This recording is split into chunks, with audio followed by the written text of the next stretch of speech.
അപ്പോൾ രാവിലെ തന്നെ എല്ലാം കൊണ്ട് ഒരു മൂഞ്ചി ദിവസമായിരുന്നു.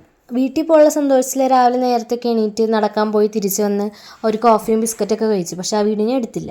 അങ്ങനെ നേരെ തിരിച്ച് റൂമിൽ വന്ന് പോയി കുളിക്കാൻ കയറിയപ്പോൾ ബാത്റൂമിൽ വെള്ളമില്ല. പിന്നെ ഉള്ള ബക്കറ്റിൽ നിന്ന് വെള്ളം കൊണ്ട് കുളിച്ചിറങ്ങി റെഡിയായി ബസ് സ്റ്റോപ്പിൽ വന്നത്. ബസ് സ്റ്റോപ്പിൽ വന്നപ്പോൾ ഒരു അരമണിക്കൂർ നിന്ന്, എന്നിട്ട് പോലും ബസ് വന്നില്ല. അങ്ങനെ ലാസ്റ്റ് ബസ്സൊക്കെ വന്ന് പിന്നെ ബസ്സിൽ നിന്ന് രണ്ട് ക്യൂട്ട്നെസ്സൊക്കെ ഇട്ടേനിതാ നമ്മൾ പൊയ്ക്കൊണ്ടിരിക്കുകയാണ്. അങ്ങനെ ബസ് ഇറങ്ങി കഴിഞ്ഞപ്പോൾ അവർ നമ്മളെ പറ്റിച്ച് ഗൈസ്.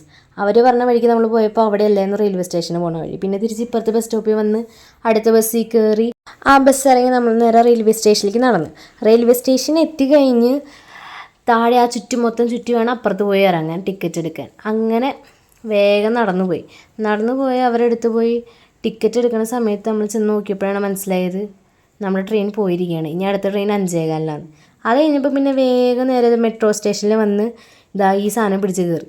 ഇത് കയറിക്കഴിഞ്ഞ് ഒരെണ്ണം കയറി ഇറങ്ങി കഴിഞ്ഞപ്പോഴത്തേക്ക് അടുത്തത് അതാണെങ്കിൽ ഇതാണ്ട് ആ കുന്നുപോലെ ഉണ്ട്. പിന്നെ അതങ്ങോട്ട് കയറി പതുക്കെ പോയി ക്യൂട്ട്നെസ്സൊക്കെ ഇട്ട് അവിടെ നിന്ന് 2 മിനിറ്റ്.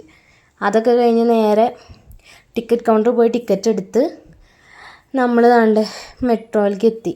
മെട്രോ ആണെങ്കിൽ ഭയങ്കര പതുക്കെ വന്നെ. പിന്നെ ഞാൻ കുറച്ച് സ്പീഡ് കൂട്ടിയിട്ട് അങ്ങനെ ഇതിൻ്റെ ഉള്ളിലിരുന്ന് അവിടുത്തെ കാഴ്ചകളൊക്കെ കണ്ട് എല്ലാവരും വായ നോക്കി നേരെ ഇറങ്ങി നമ്മളിതാ തിരിച്ച് പോവാണ് ഗൈസ്. തിരിച്ച് റൂമിൽ പോവാണ്. ഭയങ്കര വെയിലായിരുന്നു ഗൈസ്. അങ്ങനെ 2-3-4 കിലോമീറ്ററുള്ള വെയിൽ മൊത്തം കൊണ്ട് അങ്ങനെ സ്റ്റുഡിയോയും കണ്ട് നമ്മളിതാ റൂമിൻ്റെ അവിടെ എത്തറയപ്പോൾ ലിച്ചിയും അതേപോലെ തന്നെ ഗുലാബ് ജാമുൻ മേടിച്ചു. ഇനിയിപ്പോൾ 5:15 ട്രെയിൻ നമുക്ക് നേരെ വീട്ടിൽ പോകാം ഗൈസ്. അപ്പോൾ ടാറ്റാ.